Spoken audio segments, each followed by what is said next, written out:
farmers through regulation from growing the crops they want to grow, then all we could do is simply export that crop production to other parts of the world and become more dependent on imports.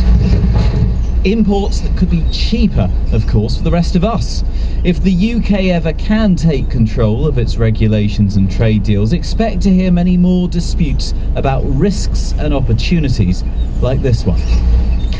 That was Ross Hawkins reporting the time, 28 minutes past 7, and Rob's here with the sport. Justin, thanks. Hello again. Yet further bragging rights for Manchester City fans this morning over those of rivals United, and yet more evidence that it'll be difficult to prize away City's hold on the Premier League title. These are the outcomes from a 3-1 home win for City yesterday, with goals from Silva, Aguero and Gundogan, with United's goal a Martial penalty, which did bring his side briefly back into the game at 2-1. Football correspondent John Murray was at the game. Morning, John. Morning, Rob. There really was a substantial difference, wasn't there, in class between the two teams, underlined by the 44 City passes that preceded their third clinching goal.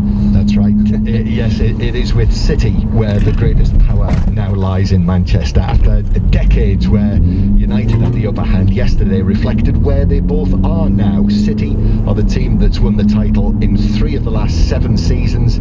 United haven't won it since Alex Ferguson's time, and while I hear what Jose Mourinho said after the match yesterday about it having been a particularly intense week for his players in contrast to City's, the way that they were chasing the proverbial shadows when that third goal went in reflected the state of play.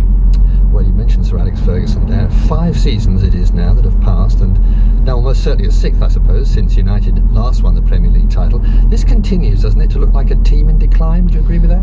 Well, almost a third of the season's gone now, and they are 7 points adrift of 4th place, never mind the top of the table, 12 points behind Manchester City now. And this is a team that, since Jose Mourinho became the manager,